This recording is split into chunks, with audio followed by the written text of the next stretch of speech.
ദൂതന്മാർക്കോ വാഴ്ചകൾക്കോ അധികാരങ്ങൾക്കോ ഇപ്പോഴുള്ളതിനോ വരുവാനുള്ളതിനോ ഉയരത്തിനോ ആഴത്തിനോ മറ്റ് യാതൊരു സൃഷ്ടിക്കോ നമ്മുടെ കർത്താവായ ക്രിസ്തുവേശുവിലുള്ള ദൈവ സ്നേഹത്തിൽ നിന്ന് നമ്മെ വേർപിരിക്കാൻ കഴിയത്തില്ല. അപ്പോ ദൈവത്തിന് നമ്മോടുള്ള സ്നേഹത്തിൽ നിന്ന് നമ്മെ വേർപിരിക്കാൻ യാതൊന്നിനും കഴിയത്തില്ല. ഒരു പ്രാവശ്യം കൂടെ പറയാം. ദൈവത്തിന് നമ്മോടുള്ള സ്നേഹത്തിൽ നിന്ന് നമ്മെ വേർപിരിക്കാൻ യാതൊന്നിനും കഴിയത്തില്ല. ആമേൻ, ആമേൻ, ആമേൻ. പക്ഷെ നമുക്ക് ദൈവത്തോടുള്ള സ്നേഹത്തിൽ വേർപിരിക്കാൻ പലതിനും കഴിയും. നമ്മുടെ സ്നേഹം ചിലപ്പോ ഇളകിപ്പോകാൻ സാധ്യതയുണ്ട്.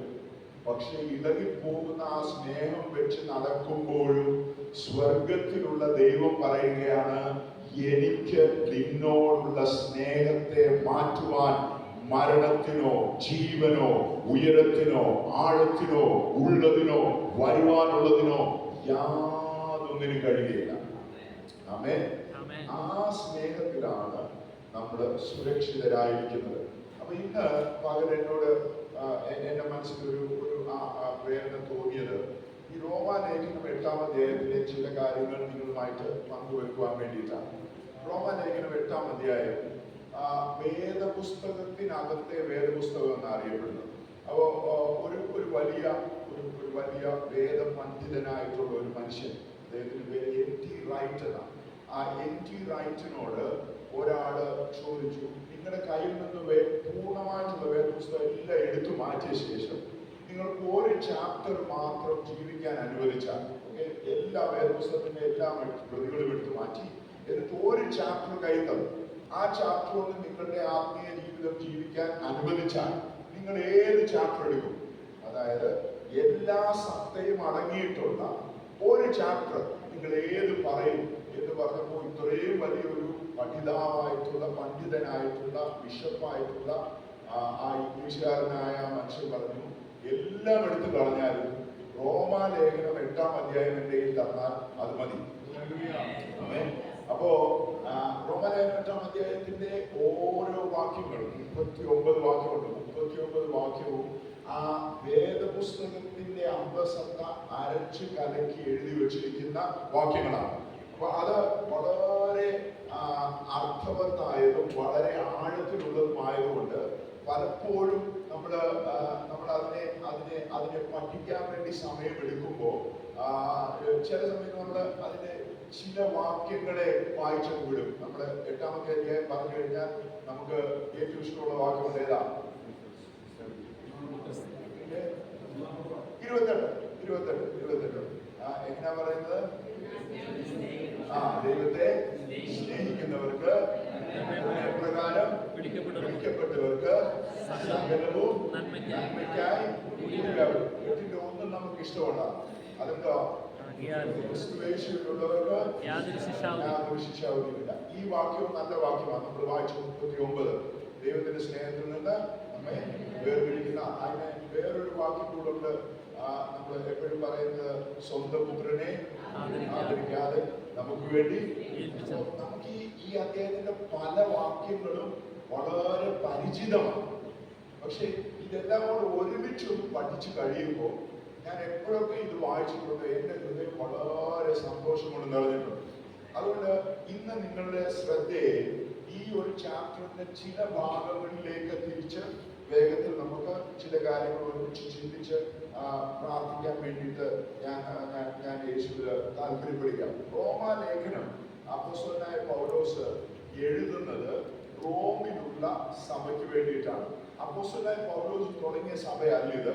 ഈ സഭ തുടങ്ങിയത് ചിതറിപ്പോയ ആളുകൾ ചിതറിപ്പോയപ്പോൾ, പീഠ വന്ന് ചിതറിപ്പോയപ്പോൾ റോമയുടെ പട്ടണത്തിൽ ചെന്നുപെടുകയും അവിടെ വെച്ച് അവർ കൂടിയിരുന്ന് പ്രാർത്ഥിച്ചു തുടങ്ങിയ ഒരു സഭയാണ്. പക്ഷേ അപ്പോസ്തലനായ പൗലോസിന് ഈ സഭയിലേക്ക് പോകുവാൻ ഒരു ആഗ്രഹമുണ്ട്. ആഗ്രഹം ഇതാണ്, അദ്ദേഹം പടിഞ്ഞാറ് ദേശത്തേക്കുള്ള സുവിശേഷത്തിന്റെ യാത്രയിൽ റോം എന്നുള്ള പട്ടണത്തെ തന്റെ മിഷനറി യാത്രയുടെ കേന്ദ്രമാക്കാൻ ഇദ്ദേഹം താല്പര്യപ്പെടുന്നു. മാത്രമല്ല, ഇദ്ദേഹം അവിടെ ചെല്ലുമ്പോൾ അദ്ദേഹത്തിന് സാമ്പത്തികമായും പ്രാർത്ഥനയാലും ഇവരുടെ സഹായം ആവശ്യമുണ്ട്. എന്നിട്ട് റോമിനെ ഒരു സെന്റർ ആക്കിക്കൊണ്ട് സ്പെയിനിലേക്ക് കടൽ കടന്ന് അക്കരെ സൈഡിലേക്ക് പോകാൻ വേണ്ടിയിട്ടുള്ള ആശയോടെ പൗലോസ് എഴുതുന്ന ഒരു എഴുത്താണിത്. അതുകൊണ്ടാണ് അതിന്റെ 1-ാമത്തെ അധ്യായത്തിൽ ഇങ്ങനെ പറയുന്നുണ്ട്, ഞാൻ നിങ്ങൾക്ക് നിങ്ങളും എന്നിലും ഒരു ആത്മീക വർധന ഉണ്ടാകാൻ വേണ്ടിയിട്ടാണ് ഞാൻ നിങ്ങളുടെ അടുത്ത് വരുന്നത്.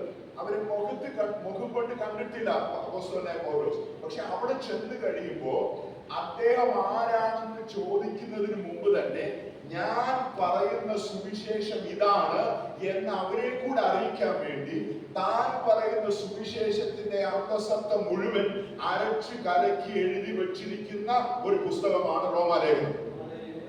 അത് മാത്രമല്ല, ഈ സഭയിൽ ഒരു ചെറിയ പ്രശ്നം കൂടെ നടക്കുന്നുണ്ട്. ഈ പ്രശ്നം ഇതാണ്: ആ കാലത്ത് റോമ സാമ്രാജ്യം ഭരിച്ചുകൊണ്ടിരുന്ന ചക്രവർത്തി അവിടെ ഉണ്ടായിരുന്ന യഹൂദന്മാരായ ആളുകളെ ഓടിച്ചുവിട്ട സമയത്ത് ആ സഭയിൽ ജാതീയരായ വിശ്വാസികൾക്ക് ഒരു വലിയ മേൽക്കൈ ഉണ്ടായി. ശേഷം എല്ലാം സമാധാനപരമായപ്പോ യഹൂദന്മാരായ ആൾക്കാർ തിരികെ ഈ സഭയിലേക്ക് തിരിച്ചു വന്നപ്പോ ഇത്രയാണ് ലീഡർഷിപ്പിലിരുന്ന ജാതീയരായിട്ടുള്ളവരും യഹൂദന്മാരായിട്ടുള്ളവരും തമ്മിൽ ഒരു ചെറിയ കശപിശ. ഇതിലാരാണ് നല്ല ക്രിസ്ത്യാനി എന്നുള്ള ഒരു ചോദ്യം വന്നു. അങ്ങനത്തെ ചോദ്യം വന്നപ്പോ ആ ചോദ്യത്തെ കൂടി അഡ്രസ് ചെയ്യാൻ വേണ്ടിയിട്ടാണ് ഈ പുസ്തകം എഴുതിയിരിക്കുന്നത്. അങ്ങനെ എഴുതി വന്നപ്പോ ഇത് തുടങ്ങുന്നത് വളരെ മനോഹരമായിട്ടാണ് തുടങ്ങുന്നത്. ഒന്ന്, വേദപുസ്തകമില്ലാത്ത കാലത്ത് എങ്ങനെയാണ് സുവിശേഷം പ്രവർത്തിച്ചത്, അല്ലെങ്കിൽ മനസാക്ഷി യുഗത്തെ കുറിച്ച് അല്ലെങ്കിൽ വേദപുസ്തകത്തെ കുറിച്ചും യേശുവിനെ കുറിച്ചും കേട്ടിട്ടില്ലാത്തവർ എങ്ങനെയാണ്, അത് 1-ാമത്തെ ചാപ്റ്ററിൽ പറയുന്നു. അതിനുശേഷം 2-ാമത്തെ ചാപ്റ്ററിൽ വേദപുസ്തകം അല്ലെങ്കിൽ വെളിപ്പാട് വന്ന ശേഷം എങ്ങനെയാണെന്ന് പറയുന്നു. എന്നിട്ട് 3-ാമത്തെ ചാപ്റ്റർ വരുമ്പോൾ പറയുന്നു, അല്ല, ആ രണ്ടു കൂട്ടരും പാപത്തിന്റെ ശമ്പളമായ മരണം ഏറ്റെടുത്തവരാണെന്ന് പറയുന്നു. എന്നിട്ട് 4-ാമത്തെ അധ്യായത്തിൽ വിശ്വാസത്തെ ഇൻട്രൊഡ്യൂസ് ചെയ്യുന്നുണ്ട്. 5-ാമത്തെ അധ്യായത്തിൽ ആ ദൈവ സ്നേഹത്തെ കുറിച്ച് പറയുന്നു. 6-ാമത്തെ അധ്യായം വരുമ്പോ സ്നാനം എങ്ങനെയാണ് ഈ യേശുവിനോട് ചേർക്കുന്നതെന്ന് പറയുന്നു. 7-ാമത്തെ അധ്യായത്തിൽ ഇങ്ങനെയുള്ള മനുഷ്യരുടെ മനസ്സിൽ നടക്കുന്ന ഒരു വടംവലിയെ കുറിച്ച് പറയുന്നു. നല്ലത് ചെയ്യാൻ ആഗ്രഹമുണ്ട്, നല്ലത് ചെയ്യാൻ പറ്റുന്നില്ല. എന്നിട്ട് അരിഷ്ടനായ ഒരു മനുഷ്യനായി താൻ ഏൽപ്പിക്കപ്പെട്ട് കൊടുത്തിരിക്കുന്നു എന്ന് പറഞ്ഞ് വലിയൊരു കരച്ചിലോട് കൂടിയാണ് 7-ാമത്തെ അധ്യായം നിൽക്കുന്നത്.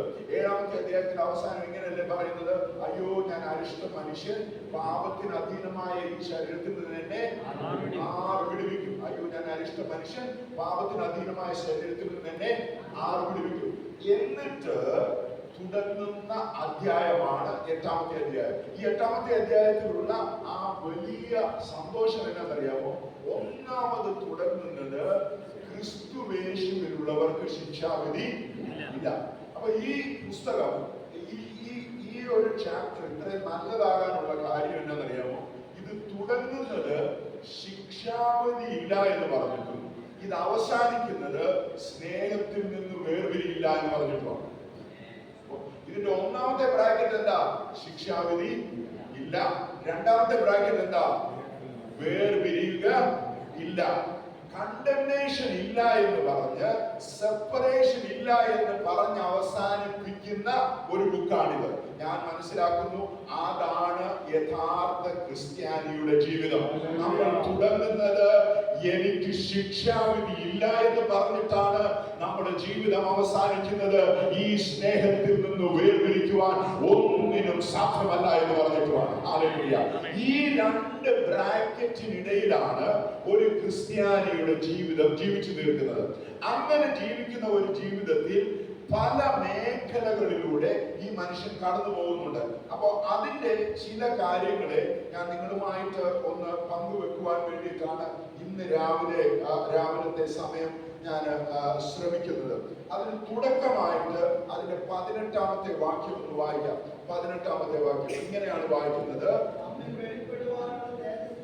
നമ്മിൽ വെളിപ്പെടുവാനുള്ള തേജസ് വിചാരിച്ചാൽ ഈ കാലത്തിലെ കഷ്ടങ്ങൾ. അപ്പോ ഒരു കമ്പാരിസൺ നടക്കുക. ഒന്ന് തേജസ്സും, രണ്ട് കഷ്ടവും. തേജസ് വലുതാണ്, കഷ്ടം ചെറുതാണ്. എല്ലാവരും ഒന്ന് കൂടുതൽ പറഞ്ഞു വരണം. അപ്പോഴാണ് എല്ലാം ഒരുമിച്ച് കേൾക്കാനും പഠിക്കാനും ആരാധിക്കാനും ഒക്കെ പറ്റും. അപ്പോൾ തേജസ് വലുതാണ്, കഷ്ടം ചെറുതാണ്. അപ്പോ തേജസ് വിചാരിച്ചാൽ കഷ്ടം സാരമില്ല. അപ്പോസ്തലനായ പൗലോസ് കൊരിന്ത്യർക്ക് ലേഖനം എഴുതുമ്പോ ഇങ്ങനെയാണ് പറയുന്നത്: ക്ഷണനേരത്തേക്കുള്ള ലഘുവായ കഷ്ടം. രണ്ട് രീതിയിലാണ് അതിന്റെ ബ്രെവിറ്റി, അതിന്റെ ചെറുപ്പത്തെ കുറിച്ച് പറഞ്ഞിരിക്കുന്നത്. കഷ്ടത്തിന് ക്ഷണനേരമേ ഉള്ളൂ, അത് വലിയ കഠിനമായതുമല്ല, അത് ചെറുതുമാണ്. ക്ഷണനേരത്തേക്കുള്ള ലഘുവായ കഷ്ടം, ക്ഷണനേരത്തേക്കുള്ള ലഘുവായ കഷ്ടം. ഒരു പ്രാവശ്യം കൂടെ പറയാം: ക്ഷണനേരത്തേക്കുള്ള ലഘുവായ കഷ്ടം. ഞാനൊരു ഉദാഹരണം കാണിച്ചു തരാൻ വേണ്ടി ശ്രമിക്കാം. ശ്രദ്ധിച്ചു നോക്കണം. ഈ വയറിന്റെ നീളം എത്ര ഉണ്ടെന്ന് പുറകിൽ ഇരിക്കുന്നവർക്ക് അറിയാമോന്ന് എനിക്കറിയത്തില്ല. ഈ വയർ ഇവിടുന്ന് അങ്ങ് ആ മിക്സറിന്റെ അവിടെ വരെ പോയിട്ടുണ്ട്. ഓക്കെ, ഇത് ഇറ്റേണിറ്റി ആണെന്ന് വിചാരിച്ചു. ഇതെന്താണെന്ന് വിചാരിക്കണം? ഇത് നിത്യതയാണെന്ന് വിചാരിക്കണം. ഇത് അവിടെ തീരത്തില്ല, ഇത് അവിടുന്ന് പൊക്കോണ്ടിരിക്കുക. പക്ഷെ നമ്മുടെ ജീവിതം, ഈ ലോകത്തിലെ ജീവിതം എന്താണെന്നറിയാമോ? ഇവിടെ തൊട്ട് ഇവിടെ വരെ ഉള്ളൂ. ഏറെയായാൽ എത്ര? ഏറെയായാൽ 80 വർഷം. 80 വർഷമുള്ള ഈ ജീവിതത്തിൽ നമ്മുടെ ഏറ്റവും വലിയ പ്രശ്നം എന്താണെന്നറിയാമോ? പിള്ളേരുടെ കല്യാണമാണ്. അതെത്ര വരും? അല്ലെങ്കിൽ ആ കടം വീട്ടുന്നതാ, അതെത്ര വരും? അല്ലെങ്കിൽ ഹാർട്ടിന്റെ അസുഖം സൗഖ്യമാകുന്നത്, അതെത്ര വരും? അല്ലെങ്കിൽ ഒരു പുതിയ സഭയ്ക്ക് ഒരു പള്ളി ബിൽഡിംഗ് പണിയുന്നത്, അതെത്ര വരും? അല്ലെങ്കിൽ അടുത്ത ട്രാൻസ്ഫറിൽ എങ്ങോട്ട് പോകുന്നെന്നുള്ളതാ, അതെത്ര വരും? അയ്യോ, ഈ ഇറ്റേണിറ്റി നോക്കുമ്പോ എന്റെ പ്രശ്നം ഒന്നുമില്ല. അതാണ് നമ്മൾ മനസ്സിലാക്കേണ്ടത്. നിത്യതയുടെ വെളിച്ചത്തിൽ നാളത്തെ കടം വീട്ടുന്നത് ഒന്നുമല്ല. നിത്യതയുടെ വെളിച്ചത്തിൽ മകളുടെ വിവാഹം നടക്കുന്നത് ഒന്നുമല്ല. നിത്യതയുടെ വെളിച്ചത്തിൽ വീടുമില്ല, വാടക വീട്ടിലാ താമസിക്കുന്നത്, അതൊന്നുമല്ല. നിത്യതയുടെ വെളിച്ചത്തിൽ എന്റെ ജീവിതത്തെ രക്ഷിച്ച് നോക്കിയാൽ ലഘുവായ കഷ്ടം മനസ്സിലാക്കുന്നവർ ദൈവത്തിനൊരു നന്ദി പറഞ്ഞാട്ടെ. ഈ കാലത്തെ കഷ്ടം സാരമില്ല, കാരണം ഇത് ക്ഷണനേരത്തേക്കുള്ള ലഘുവായ കഷ്ടമാണ്.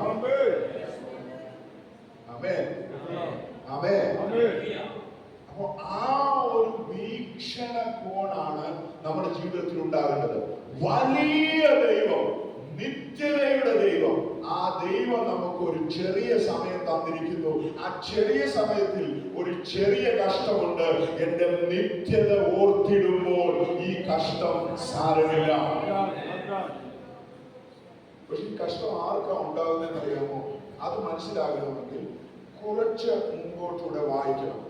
അത് മനസ്സിലാക്കാൻ വേണ്ടിയിട്ട് നമുക്ക് അതിന്റെ 12ാമത്തെ വാക്യം മുതൽ വായിക്കുമ്പോഴാണ് അത് യഥാർത്ഥത്തിൽ എന്താണെന്ന് മനസ്സിലാകുന്നത്. ഇങ്ങനെ എഴുതിയിരിക്കുന്നത്: ആകയാൽ സഹോദരന്മാരെ, നാം ജഡത്തെ അനുസരിച്ച് ജീവിക്കേണ്ടതിന് ജഡത്തിനല്ല. നമ്മൾ ആരെ അനുസരിച്ചാണ് ജീവിക്കേണ്ടത്? അദ്ദേഹത്തെ പറഞ്ഞു, നിങ്ങൾക്ക് ശിക്ഷാവിധി ഇല്ല. ശിക്ഷാവിധി ഇല്ലാതെ ജീവിക്കുന്ന എങ്ങനെയാ? നിങ്ങൾ ആത്മാവിനനുസരിച്ചാണ് ജീവിക്കുന്നത്. നിങ്ങൾ ജഡത്തിന്റെ പ്രവൃത്തികളെ അതിനെ മരിപ്പിച്ചുകൊണ്ട് ആത്മാവിനനുസരിച്ച് ജീവിക്കുമ്പോൾ നിങ്ങൾ ആത്മാവിനാൽ നയിക്കപ്പെടുന്നവരായിരിക്കും. അപ്പോൾ ജഡത്തിന്റെ ഒരു ശക്തി നിങ്ങളിൽ വാഴത്തില്ല, മറിച്ച് നിങ്ങളിൽ വാഴുന്നത് എന്താ? ജീവനായിട്ട് വാഴും. അങ്ങനെ വാഴുന്ന സമയത്ത് നിങ്ങൾ ജഡത്തിനനുസരിച്ചല്ലായിരിക്കും ജീവിക്കേണ്ടത്. കാരണം നിങ്ങൾ ജഡത്തിനല്ല കടക്കാരാവുന്നത്. നിങ്ങൾ ജഡത്തെ അനുസരിച്ച് ജീവിക്കുന്നു എങ്കിൽ മരിക്കും നിശ്ചയം. ആത്മാവിനാൽ ജഡത്തിന്റെ പ്രവൃത്തികളെ മരിപ്പിക്കുന്നു എങ്കിലോ നിങ്ങൾ. അപ്പോ നമുക്കൊരു റെസ്പോൺസിബിലിറ്റി ഉണ്ട്. എന്താ ചെയ്യേണ്ടത്? എന്റെ ഉള്ളിലുള്ള ആത്മാവിന്റെ ശക്തി കൊണ്ട് എന്റെ ജഡത്തിന്റെ പ്രവൃത്തികളെ ഞാൻ മരിപ്പിക്കണം. അതെങ്ങനെ മരിപ്പിക്കുന്നത്? അപ്പോസ്തലനായ പൗലോസ് കൊരിന്ത്യ ലേഖനത്തിൽ 10-ാമത്തെ അധ്യായത്തിൽ ഇങ്ങനെ എഴുതിയിരിക്കുന്നുണ്ട്, ഞാൻ എൻ്റെ ശരീരത്തെ ദണ്ഡിപ്പിച്ച് അടിമയാക്കുന്നു. കാരണം എന്റെ കണ്ണ് കാണണമെന്ന് ആഗ്രഹിക്കുന്നതിനെ ഞാൻ അടച്ചു വെക്കുന്നു, അത് കാണണ്ടാന്ന് വെക്കുന്നു. എന്റെ വായ് പറയണമെന്ന് ആഗ്രഹിക്കുന്നതിനെ വേണ്ടാന്ന് വെക്കുന്നു. എന്റെ കൈ ചെയ്യണമെന്ന് ആഗ്രഹിക്കുന്നതിനെ വേണ്ടാന്ന് വെക്കുന്നു. അല്ലാതെ അടിച്ചേൽപ്പിക്കാന്ന് വെച്ചാൽ ചില സന്യാസിമാരെ കാണിക്കുന്നത് പോലെ വള്ളിയിൽ തൂങ്ങുകയും ചാട്ടയ്ക്കടി കൊള്ളുകയും ഒന്നുമല്ല. എന്റെ ജഡത്തിനൊരു ഇഷ്ടമുണ്ട്, അത് ചില ഭാഗങ്ങളിലേക്ക് ഇന്നലെ കേട്ടതുപോലെ നല്ലതെന്ന് കരുതി പിടിക്കാൻ പോകുമ്പോ അതിനെതിരായിട്ട് പ്രവർത്തിക്കാൻ എന്റെ ശരീരത്തെ ഞാൻ ശീലിപ്പിക്കുന്നതിനെയാണ് ദണ്ഡിപ്പിക്കുക എന്ന് പറയുന്നത്. അത് ഈ ഉപവാസ പ്രാർത്ഥനയിൽ നമ്മുടെ ജീവിതത്തിൽ ഉണ്ടാകട്ടെ. അത് യേശുവിന്റെ നാമത്തിൽ. അത് എനിക്ക് മാത്രം ചെയ്യാൻ പറ്റുന്ന കാര്യമല്ല, അത് പരിശുദ്ധാത്മാവിന്റെ സഹായത്തോടു കൂടി ചെയ്യേണ്ട കാര്യമാണ്. ആമേൻ. ഞാൻ ഇങ്ങനെ ഒരു കഥ കേട്ടിട്ടുണ്ട്. ഒരു രാജാവിന്റെ രണ്ട് മക്കളോട് അവരെത്ര ബുദ്ധിമാന്മാരാണെന്ന് തെളിയിക്കാൻ രാജാവ് ഒരു സെന്റൻസ് കൊടുത്തിട്ട് പറഞ്ഞു, നിങ്ങൾ ഇത് പ്രൂവ് ചെയ്യണം. ഒരാളിത് ശരിയാണെന്ന് പ്രൂവ് ചെയ്യണം, ഒരാളിത് തെറ്റാണെന്ന് പ്രൂവ് ചെയ്യണം. അപ്പോ പ്രൂവ് ചെയ്യേണ്ട സെന്റൻസ് ഇതാണ്: a gentleman is born not made. എന്ന് വെച്ചാൽ ഒരു മാന്യനായ വ്യക്തി ജനിക്കുന്നതാണ്, ഉണ്ടാക്കപ്പെടുന്നതല്ല. മൂത്തവൻ പറഞ്ഞു, ഞാൻ ഇത് തെളിയിക്കും, ഇവൻ ഉണ്ടാക്കപ്പെടുന്നവനാണ്. എങ്ങനെ ജനിച്ചാലും അവനെ ട്രെയിൻ ചെയ്താൽ അവൻ മാന്യനായി മാറും. മൂത്തവൻ പറഞ്ഞു, ഒരു മാസത്തിനകത്ത് ഞാനിത് വന്ന് രാജകൊട്ടാരത്തിൽ രാജസദസ്സിൽ തെളിയിക്കും, കാരണം മാന്യനായ വ്യക്തി ഉണ്ടാക്കപ്പെടുന്നവനാണ്. ഇളയവൻ പറഞ്ഞു, ചേട്ടൻ അത് എടുത്തതുകൊണ്ട് ഞാൻ തെളിയിക്കാം, മാന്യനായ വ്യക്തി ജനിക്കുന്നതിലുണ്ടാകുന്നതാണ്, ജനിച്ചാലേ നന്നാകത്തുള്ളൂ, ജനിക്കുന്നവനാണ് മാന്യൻ എന്ന് തീരുമാനിച്ചു. ഒരു മാസം കഴിഞ്ഞു, രണ്ടുപേരും വന്നു. രാജസദസ്സ് നിറഞ്ഞിരിക്കുകയാണ്. എല്ലാവരും നോക്കി നിന്നപ്പോ മൂത്ത മകൻ ഒരു ചെറിയ കൂടെടുത്തിട്ട് അതിനകത്തുനിന്നൊരു പൂച്ചയെ പുറത്തുവിട്ടു. പൂച്ച വളരെ ട്രെയിൻഡ് ആയിട്ടുള്ള പൂച്ചയായിരുന്നു. ആ പൂച്ചയ്ക്ക് ഒരു പ്രത്യേകതയുണ്ട്. എന്താണെന്നറിയാമോ? ആ പൂച്ചയ്ക്ക് 2 കാലിൽ നടക്കാൻ പറ്റും. 2 കാലിൽ നടക്കുക മാത്രമല്ല, മറ്റു 2 കാലിൽ ഒരു ട്രെയും പിടിച്ച് അതിലിരിക്കുന്ന പാനീയം രാജസദസ്സിലുള്ള എല്ലാവർക്കും കൊടുത്തു കഴിഞ്ഞപ്പോ ഈ അതിശയിച്ച് നിന്ന മന്ത്രിമാരുടെയും മറ്റുള്ളവരുടെയും മുന്നിൽ ഈ മൂത്ത മകൻ പറഞ്ഞു, കണ്ടോ രാജാവേ, അന്ന് പറഞ്ഞത് ഞാൻ പ്രൂവ് ചെയ്തിരിക്കുകയാണ്. ഇവൻ ജനിച്ചപ്പോഴിങ്ങനെ അല്ലായിരുന്നു. ഇവൻ ജനിച്ചത് പൂച്ചയായിട്ടാണ്, 4 കാലം നടന്നതാ. പക്ഷെ ഇവനെ പറഞ്ഞ് ചെയ്ത് ഇവനിപ്പോ നോക്കിക്കേ, ഇവൻ ആളുകൾ ചെയ്യുന്ന പരിപാടിയാ ചെയ്തുകൊണ്ട് നടക്കുന്നത്. A gentleman is not born but made. ഒരു മാന്യനായ വ്യക്തി ജനിക്കുന്നത് കൊണ്ടല്ല ഉണ്ടാവുന്നത്, മറിച്ച് അവൻ ഉണ്ടാകുന്നത് എങ്ങനെയാണ്? അവനെ ഉണ്ടാക്കിയെടുക്കുന്ന, ട്രെയിൻ ചെയ്യുന്ന. അപ്പൊ എല്ലാരും പറഞ്ഞു, മോൻ അനിയന്റെ കാര്യം പോകാം. പക്ഷെ അനിയൻ കുറച്ച് കഴിഞ്ഞപ്പോഴത്തേക്ക് അകത്തോട്ട് പോയിട്ട് ഒരു ചെറിയ ഡപ്പ എടുത്തോണ്ട് വന്നിട്ട് അതൊന്ന് തുറന്നു വിട്ടപ്പോ ചെറിയ 2-3 എലിക്കുഞ്ഞുങ്ങൾ അതിൽ ഓടാൻ തുടങ്ങി. ട്രേയും വലിച്ചെറിഞ്ഞിട്ട്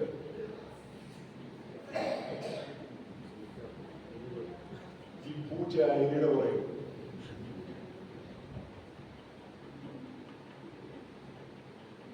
ഇതാണ് പലപ്പോഴും നമ്മളുടെ ഡിസിപ്ലിൻ. നമുക്ക് നമ്മൾ വിചാരിക്കും, ഇനിയില്ല, ഇനി പറയത്തില്ല, ഇനി ഞാൻ ഇങ്ങനെ ചെയ്യാം. ഇല്ല, ഇത് നേരെയാകണമെങ്കിൽ ജനനം നടക്കണം. ഒരുമിച്ച് ദൈവത്തോട് പ്രാർത്ഥിക്കണം, ആഴത്തിൽ ആ ജനനം എന്റെ ഉള്ളിൽ നടക്കണം. അങ്ങനെ ആത്മാവിന്റെ ജനനം നടക്കണം. ഞാൻ എത്ര ചെയ്താലും എന്റെ സ്വഭാവത്തിന് മാറുവാനുള്ള കഴിവില്ല. എന്റെ നാവിൽ ആ വാക്കുകൾ വരും, എന്റെ മനസ്സിൽ ആ ചിന്തകൾ വരും, എന്റെ കണ്ണിൽ ആ നോട്ടം വരും. പക്ഷെ ഇന്ന് ഞാൻ അങ്ങയോട് പറയുക, അമ്മയുടെ ആത്മാവിനുള്ള ഒരു ജനനം, വായിനെ തുറന്ന് പ്രാർത്ഥിച്ച് അമ്മയുടെ ആത്മാവിനുള്ള ഒരു ജനനം എന്റെ ഉള്ളിൽ നടക്കണം. എന്റെ ഉള്ളിൽ ആത്മാവിന്റെ ജനനം സ്വഭാവത്തിന് വ്യത്യാസം ഉണ്ടാവും. അപ്പൊ ക്രിസ്തീയ ജീവിതം സോഷ്യൽ കണ്ടീഷനിങ് അല്ല, അടിച്ചേൽപ്പിക്കലും ഡിസിപ്ലിനും മാത്രമല്ല, ജനിച്ചു കഴിയുമ്പോഴുള്ള വ്യത്യാസം. മനസ്സിലാവുന്നുണ്ടെന്ന് ഞാൻ വിചാരിക്കുന്നു. അപ്പോ പക്ഷെ അതോടൊപ്പം തന്നെ എനിക്ക് ഇഷ്ടമുള്ള ചെയ്യാമോ? അല്ല, ഞാൻ എന്റെ ശരീരത്തെ മരണത്തിന് ഏൽപ്പിച്ചുകൊണ്ടിരിക്കുക കൂടി ചെയ്യണം. ഓക്കെ, അത് കഴിഞ്ഞിട്ട് ദൈവത്തിന്റെ ആത്മാവ് എന്താ ചെയ്യുന്നതെന്ന് അതിന്റെ 14-ാമത്തെ വാക്യത്തിൽ എഴുതിയിരിക്കുന്നുണ്ട്. എന്റെ കൂടുതൽ ഒന്ന് ചിന്തിച്ച്, ദൈവാത്മാവ് നടത്തുന്നവരെല്ലാം ദൈവത്തിന്. അപ്പൊ നമ്മളെന്തോ ആദ്യം ചെയ്യേണ്ടത്? മക്കളായി മാറുക. മക്കൾ എങ്ങനെ ആകുന്നത്? ജനനത്തിലൂടെ, അല്ലെങ്കിൽ അഡോപ്ഷനിലൂടെ, അല്ലെങ്കിൽ ദത്തെടുക്കലിലൂടെ. ദൈവാത്മാവ് നടത്തുന്നവരെല്ലാം ദൈവത്തിന്റെ മക്കളാണ്. നമ്മളെ ദൈവ മക്കളാക്കി മാറ്റി. നിങ്ങൾ പിന്നെയും ഭയപ്പെടേണ്ടതിന് ദാസ്യത്വത്തിന്റെ ആത്മാവിനെ അല്ല, നാം അബ്ബാ പിതാവേ എന്ന് വിളിക്കുന്ന പുത്രത്വത്തിന്റെ ആത്മാവിനെ അത്രേ. അപ്പൊ ഈ ഒരു കാര്യം കൂടെ നമുക്കൊന്ന് മനസ്സിലാക്കി വേഗത്തിൽ കൊണ്ടുപോകും. ശ്രദ്ധിച്ചു കേൾക്കണം. ഓക്കെ, ഒന്നാമത്തെ കാര്യം, നിങ്ങൾ ഭയത്തിലല്ല ജീവിക്കേണ്ടത്, കാരണം നിങ്ങൾ ദാസന്മാരല്ല. ഇതൊരു വെളിപ്പാടായിട്ട് നമ്മുടെ ഉള്ളിൽ പതിയും. നമ്മൾ ദൈവത്തിനടുത്ത് ദാസന്മാരല്ല, മറിച്ച് നമ്മൾ മക്കളാണ്. ഒരു കാര്യം കൂടെ പറയാം. ഇത് പറയുന്ന സമയത്ത് ദൈവത്തിന്റെ ദാസൻ എന്ന് പറയുന്നത് തെറ്റാണെന്നല്ല പറയുന്നത്. ദൈവത്തിന്റെ ദാസൻ എന്ന് മറ്റുള്ളവരെ കുറിച്ച് പറഞ്ഞിട്ടുമില്ലെന്നല്ല പറയുന്നത്. പക്ഷേ ദാസ്യത്വം, പുത്രത്വം എന്നുള്ള ഈ രണ്ട് കാര്യങ്ങൾ വരുമ്പോ ഇപ്പോൾ എനിക്ക് ദൈവവുമായിട്ടുള്ള ബന്ധം ദാസ്യത്വത്തിന്റെ ബന്ധമല്ല, പാരതന്ത്ര്യത്വത്തിന്റെ സ്വാതന്ത്ര്യമില്ലായ്മയുടെ ബന്ധമല്ല.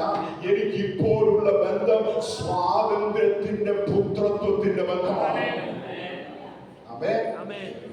ഈ ഒരു പുത്രത്വം എന്നുള്ള ഒരു കാര്യം ഞാൻ ഇത് തന്നെ നമുക്ക് ഒരു സെഷനിൽ സംസാരിക്കണം, പക്ഷെ ഞാൻ അത് ചെയ്യുന്നില്ല.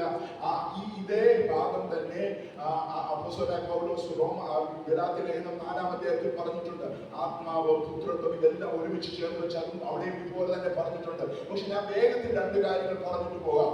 റോമാൻ സാമ്രാജ്യത്തിൽ ആ കാലത്തുണ്ടായിരുന്നപ്പോ അവിടെ നടന്നിരുന്ന ഒരു പരിപാടിയായിരുന്നു, മക്കൾ ഇല്ലാത്ത ആളുകൾ തന്റെ എസ്റ്റേറ്റും തന്റെ വസ്തുവകകളും നാശം ആയി പോകാതിരിക്കാൻ ഒരു കൊച്ചിനെ എടുത്ത് അവനെ അഡോപ്റ്റ് ചെയ്ത് അവനെ മകനാക്കി മാറ്റും. അവനെ മകനാക്കി മാറ്റി കഴിയുമ്പോൾ അവൻ എന്തോ പദവി കിട്ടുന്നതെന്നറിയാമോ? അവൻ എവിടെ ജനിച്ചവനായാലും ആ ജനിച്ചവന്റെ പദവി ഈ അഡോപ്ഷൻ കഴിഞ്ഞ ശേഷം പുത്രൻ എന്നുള്ള പദവിയാണ്.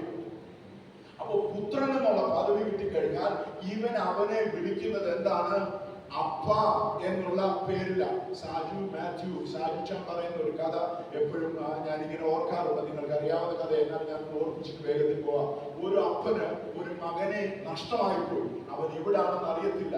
അവൻ അറിയാതിരുന്ന സമയത്ത് നാളുകൾ കഴിഞ്ഞു.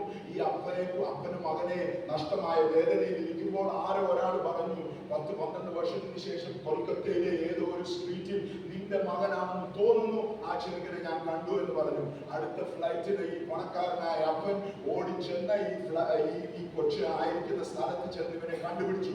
ഇവനെ പറഞ്ഞ് കൺവിൻസ് ചെയ്ത് ഇവനെ വിളിച്ചു വീട്ടിൽ കൊണ്ടുവന്നു. ഇവനോട് വീട്ടിൽ കൊണ്ടുവരാമെന്ന് ചോദിച്ചപ്പോഴും ഇവൻ പറഞ്ഞു, യെസ് സാർ, ഞാൻ വരാമെന്നാ പറഞ്ഞത്. ശരി സാർ എന്നാ പറഞ്ഞത്. ഇപ്പോ അവനെ വീട്ടിൽ കൊണ്ടുവന്നു. അവന്റെ വസ്ത്രം മാറി, അവനെ കുളിപ്പിച്ച് അവന് നല്ല ആഹാരം കൊടുത്ത്. പക്ഷെ ഇവൻ ഒരു പ്രശ്നം മാത്രമേ ഉള്ളൂ, ഇവൻ ഈ സാറ് വിടാൻ വേണ്ടി പറ്റുന്നില്ല. കാരണം ഇത്ര പൈസ ഉള്ള ആളിനെ, ഇത്ര മാന്യനായ ഒരു വ്യക്തിയെ ഇവൻ ഓർമ്മ വെച്ച നാൾ മുതൽ വിളിക്കുന്നത് എന്താ? സാർ. ഇവന്റെ മനസ്സിൽ ഇപ്പോഴും കിടക്കുന്നത് ദാസ്യത്വത്തിന്റെ ആത്മാവിനെയാണ്. ഇവന്റെ വായിൽ നിന്ന് മനസ്സിൽ അത് കിടക്കുന്നത് കൊണ്ട് വായിൽ നിന്ന് സാറ് മാറിയിട്ടില്ല. ഒരിക്കൽ അപ്പൻ വളരെ ശക്തമായിട്ട് പറഞ്ഞു, എടാ മോനെ, നീ എന്റെ അപ്പനാ, നീ എന്റെ മകനാ, ഞാൻ നിന്റെ അപ്പനാ, അതുകൊണ്ട് ഒരിക്കലും ഇനി എന്നെ സാറേ എന്ന് വിളിച്ചേക്കരുത്. അവൻ ഉത്തരം പറഞ്ഞു, യെസ് സർ. ഇവന്റെ അകത്തോ ഇത് പോകുന്നില്ല. ഇവന്റെ ഉള്ളിൽ ഇതിങ്ങനെ കിടക്കുകയാ. പക്ഷേ അവൻ യഥാർത്ഥത്തിൽ മനസ്സിലാക്കേണ്ടത് എന്താണെന്നറിയാമോ? കൊൽക്കത്തയുടെ തെരുവോരത്തിൽ നിന്ന് അവനെ പിക്ക് ചെയ്ത സമയം മുതൽ ഇവന്റെ സ്റ്റേറ്റസ് മാറിയിരിക്കുക. ഇവന്റെ വിളി മാറേണ്ടതാ. ഇവൻ വിളിക്കേണ്ട വിളി വേറൊന്ന, ഇവന്റെ വായിലെ വാക്ക് വേറൊന്ന.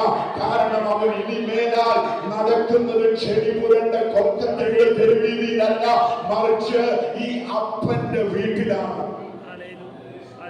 അതുകൊണ്ടാണ് അപ്പോസ്തലനായ പൗലോസ് വളരെ വ്യക്തമായി എഴുതിയിരിക്കുന്നത് അബ്ബാ പിതാവേ എന്ന് വിളിക്കാനുള്ള അധികാരം. ഇതെന്താണെന്നറിയാമോ? അബ്ബാ എന്ന് വിളിക്കുന്നത് ഈ ഒരു വാക്ക് ഹീബ്രു വാക്കല്ല, ഈ ഒരു വാക്ക് ഗ്രീക്ക് വാക്കല്ല, ഈ ഒരു വാക്ക് ഇംഗ്ലീഷ് വാക്കല്ല, ഈ ഒരു വാക്ക് മലയാളം വാക്കല്ല. ഇംഗ്ലീഷിൽ ഫാദർ എന്നായിരിക്കണം, ഗ്രീക്കിൽ പാറ്റർ എന്നായിരിക്കണം, മലയാളത്തിൽ അപ്പ എന്നായിരിക്കണം. പക്ഷെ ഇവിടെ എഴുതിയിരിക്കുന്നത് അബ്ബ എന്നുള്ള വാക്കാ. ഇത് ഏത് ഭാഷയാണെന്നറിയാമോ? ഇത് അരാമ്യ ഭാഷയാണ്. ഇത് എന്തുകൊണ്ടാണെന്നറിയാമോ? അരാമ്യ ഭാഷയിൽ എഴുതിയിരിക്കുന്നത് അരാമ്യ ഭാഷയാണ് യേശു ഈ ലോകത്തിൽ ഉണ്ടായപ്പോ സംസാരിച്ചത്. എന്ന് വെച്ചാൽ യേശു ഈ ലോകത്തിൽ ഉണ്ടായിരുന്നപ്പോ സ്വന്തം പിതാവിനെ വിളിച്ച അതേ വിളി വിളിക്കുവാൻ, ഒരു പ്രാവശ്യം പറയാം, യേശു ഈ ലോകത്തിൽ ഉണ്ടായിരുന്നപ്പോൾ സ്വന്തം പിതാവിനെ വിളിച്ച അതേ വാക്കുകൊണ്ട് ആ പിതാവിനെ വിളിക്കുവാൻ, അബ്ബാ പിതാവേ എന്ന് വിളിക്കുവാനുള്ള സ്റ്റേറ്റസാ നിങ്ങൾക്കും എനിക്കും ദൈവം തന്നിരിക്കുന്നത്. മനസ്സിലായവർ വാക്കുകളെ തുറന്ന് കണ്ണുകളെ തുറന്ന് എന്ന് വിളിച്ച് അബ്ബാ പിതാവേ, അബ്ബാ പിതാവേ, അബ്ബാ പിതാവേ.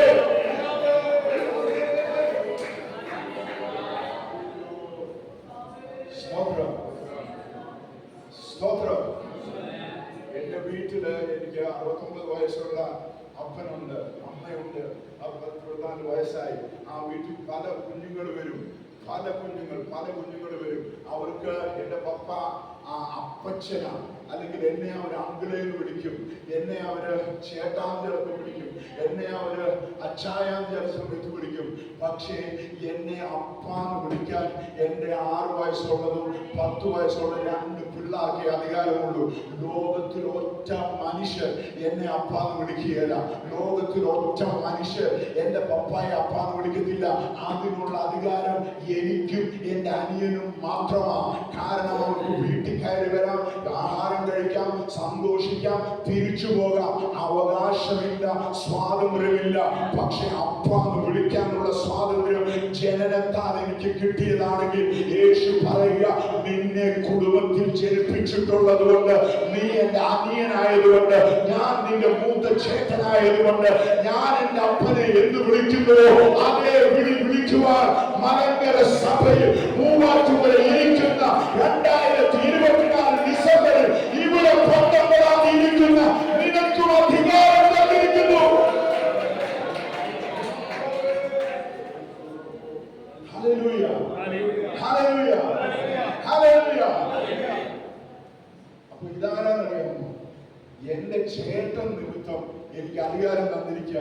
ചേട്ടൻ അപ്പനെ വിളിക്കുന്ന അതേ പേര് വിളിക്കാൻ. എന്നെ കുടുംബത്തിലേക്ക് അഡോപ്റ്റ് ചെയ്തിരിക്കുക, കുടുംബത്തിന്റെ ഭാഗമാക്കി മാറ്റിയിരിക്കുക. ശ്രദ്ധിച്ചു കേട്ടേ, അതിന്റെ ബാക്കിയുള്ള ഭാഗം വായിച്ചു നമുക്ക് മുമ്പോട്ട് പോകാം. അപ്പോ എനിക്കൊരു പുതിയ പേര് തന്നു, എനിക്ക് സ്വാതന്ത്ര്യം തന്നു, ആത്മാവിനെ നടത്തുന്നു. അടുത്ത വാക്യം, അതിന്റെ 16-ാമത്തെ വാക്യം.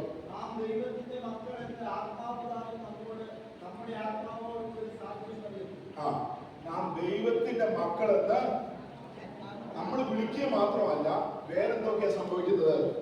ആത്മാവ് തന്നെ നമ്മളോട് പറഞ്ഞുകൊണ്ടിരിക്കുക, ദൈവത്തിന്റെ മക്കളാണ്, ദൈവത്തിന്റെ മക്കളാണ്. അപ്പോ ആ ദൈവത്തിന്റെ മക്കളാണെന്നുള്ള സാക്ഷ്യം ഈ ആത്മാവ് ചെയ്യുന്ന ഒന്നാമത്തെ കാര്യമായി. എന്താ ഈ ഭാഗത്ത് വേറെ കാര്യങ്ങളുണ്ട്, പക്ഷെ ഇവിടെ തൊട്ടാൽ ഞാൻ തുടങ്ങാൻ വേണ്ടി താല്പര്യപ്പെടും. ഒന്നാമത്തെ കാര്യം, സാക്ഷ്യം പറയുന്ന ആത്മാവ്. പ്രാർത്ഥിക്കുന്ന ഒരു ആത്മാവ് പിന്നീട് വരുന്നുണ്ട്, സാക്ഷ്യം പറയുന്ന ആത്മാവ്. ഈ സാക്ഷ്യം പറയുന്ന ആത്മാവ് എന്താ ചെയ്യുന്നതെന്ന് അറിയാമോ? എന്റെ ഉള്ളിലിരുന്ന് എന്നോട് പറഞ്ഞുകൊണ്ടിരിക്കുക. ചില സമയത്ത് നീ അപ്പാന്ന് വിളിക്കുന്നുണ്ടെങ്കിലും നിനക്ക് തോന്നുന്നില്ല നീ ആ അപ്പന്റെ കൊച്ചാണെന്ന്. പക്ഷെ ഞാൻ പറയാം, ഞാൻ നിന്റെ ഉള്ളിൽ ഇരിക്കുന്നിടത്തോളം കാലം നീ ആ അപ്പന്റെ കുഞ്ഞു തന്നെയാണ്. സാഹചര്യം എന്ത് എന്തുമായിക്കൊള്ളട്ടെ, പാപം എന്തുമായിക്കൊള്ളട്ടെ, രോഗം എന്തുമായിക്കൊള്ളട്ടെ, പിശാച് എന്തും പറഞ്ഞോട്ടെ, ഞാൻ നിന്റെ ഉള്ളിലിരുന്ന് നിന്നോട് പറഞ്ഞുകൊണ്ടിരിക്കുന്നത് കേട്ടോണം. ജനനം നടന്നിട്ടുണ്ടെങ്കിൽ, ഞാൻ നിന്റെ ഉള്ളിൽ വന്നിട്ടുണ്ടെങ്കിൽ, ഞാൻ നിന്നോട് പറഞ്ഞു തരാം, നീ ആ അപ്പന്റെ കുഞ്ഞു തന്നെയാണ്. അമേ അമേ. ഈ ആത്മാവ് നടത്തുന്നുണ്ട്, ആത്മാവ് അകത്തിരിക്കുന്നുണ്ട്. നടത്തുന്ന ആത്മാവ് അകത്തിരുന്നോണ്ട് പറയുക, നീ ആ അപ്പന്റെ കുഞ്ഞ. ഹല്ലേലൂയ, നീ ആ അപ്പന്റെ കുഞ്ഞ. ഇന്ന് ആത്മാവിന്റെ സ്വരം കേൾക്കുന്നവരെല്ലാം ഒന്ന് റെസ്പോണ്ട് ചെയ്ത് ദൈവത്തോട് പറഞ്ഞ്, അപ്പാ നിന്റെ ആത്മാവിന്റെ ശബ്ദം എന്നെ ഒരിക്കൽ കൂടി കേൾപ്പിക്കണം. എന്റെ ഉള്ളിൽ ആ ശബ്ദം വരണം, എന്റെ മനസ്സിൽ ആ ശബ്ദം അലയൊലി കൊള്ളണം. കാരണം പലപ്പോഴും ഞാൻ കേൾക്കുന്ന ശബ്ദങ്ങൾ എന്നെ അനാഥത്വത്തിലേക്ക് തള്ളിവിടുമ്പോൾ, പലപ്പോഴും ഞാൻ കേൾക്കുന്ന ശബ്ദങ്ങൾ എന്നെ സ്വാതന്ത്ര്യം ഇല്ലായ്മയിലേക്ക് തള്ളിവിടുമ്പോൾ, ആ സ്വാതന്ത്ര്യത്തിന്റെ ശബ്ദം എന്റെ ഉള്ളിലൊന്ന് കേൾക്കട്ടെ, ആ സാക്ഷ്യം എന്റെ ഉള്ളിലൊന്ന് കേൾക്കട്ടെ.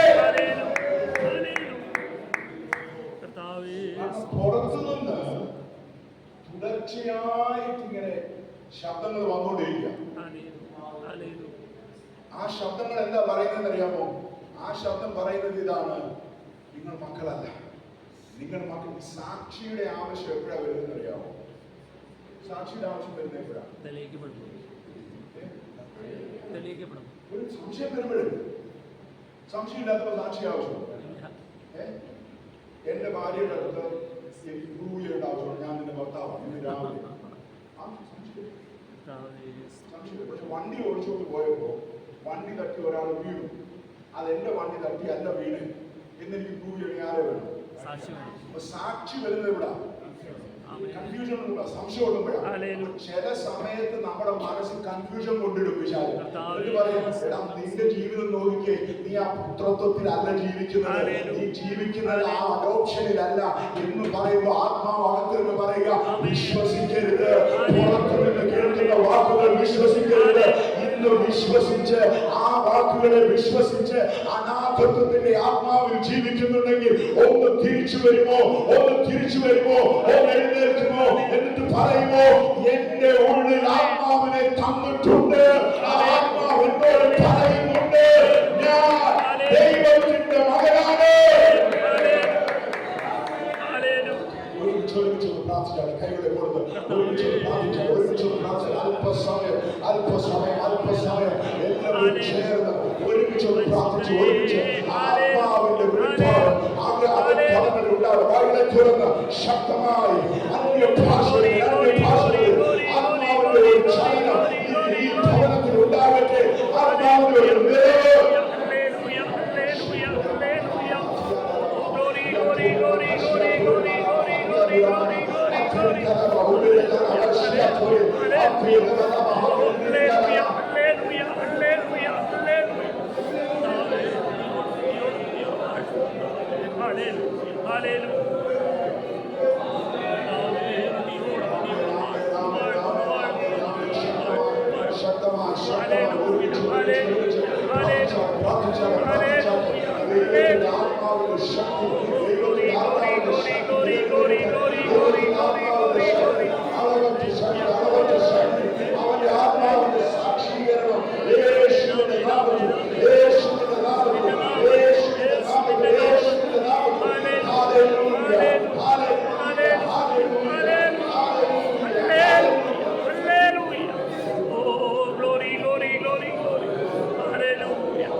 പിശാച് നമ്മളെ അപ്പന്റെ വീട്ടിൽ ഇറക്കിക്കൊണ്ടുപോകും. പാപം നമ്മളെ അപ്പന്റെ വീട്ടിൽ ഇറക്കിക്കൊണ്ടുപോകും.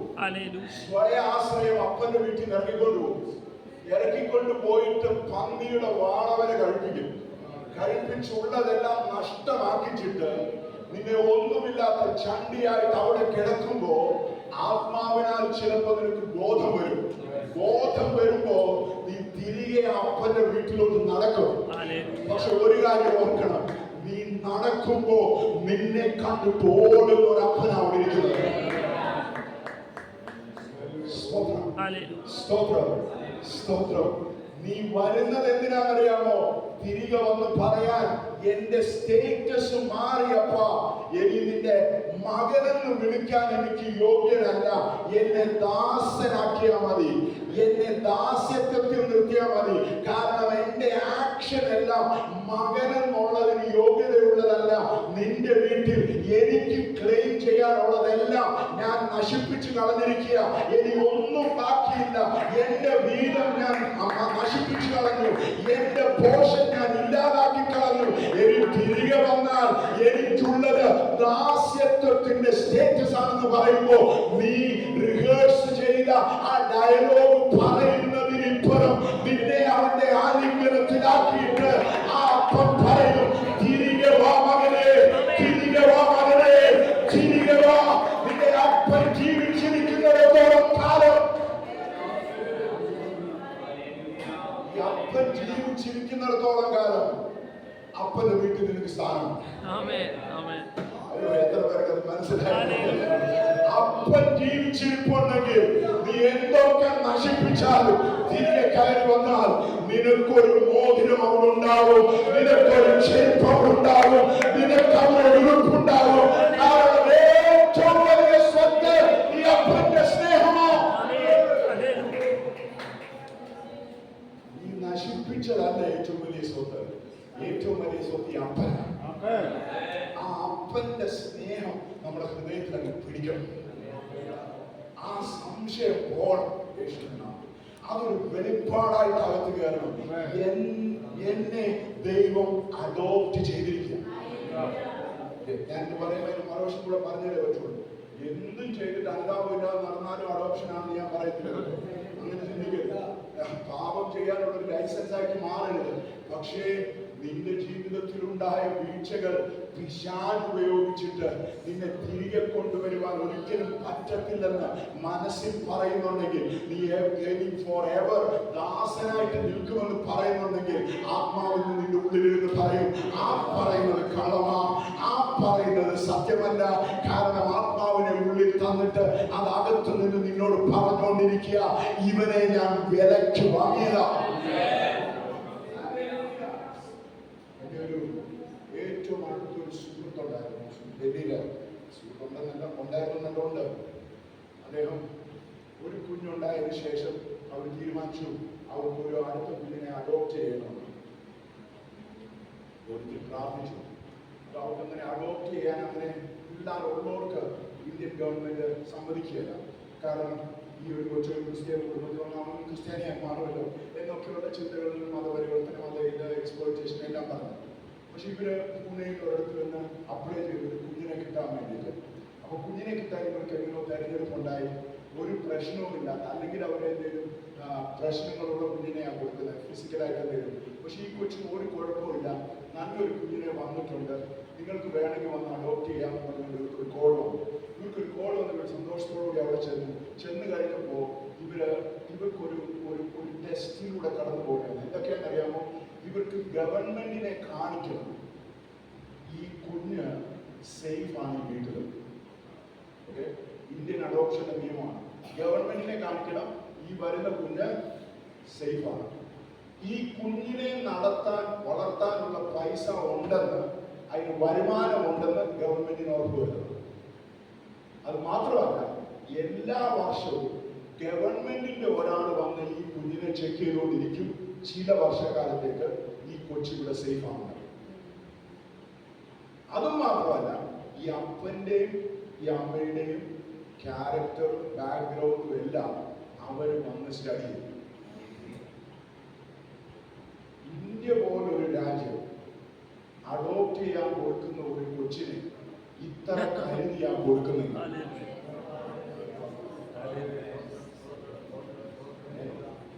140 കോടി ജനമുള്ളിടത്ത് ഒരു കൊച്ചിനെ ചുമ്മാതെ കളയാനില്ലാന്ന് ഇന്ത്യ രാജ്യത്തിന് പറയാൻ മനസ്സുണ്ടെങ്കിൽ എന്നെ അഡോപ്റ്റ് ചെയ്ത അപ്പം പറയുക, ഞാൻ നിന്നെ ഒരു നാളും അനാഥനായി വിടുകയില്ല. ഞാൻ നിന്നെ ഒരു നാളും അനാഥനായി വിടുകയില്ല. ഞാൻ നിന്നെ ഒരു നാളും അനാഥനായി വിടുകയില്ല. ഞാൻ നിന്നെ ഒരു നാളും അനാഥനായി വിടുകയില്ല. കരം നടിച്ച് ഒരുമിച്ച് യഹോവയുടെ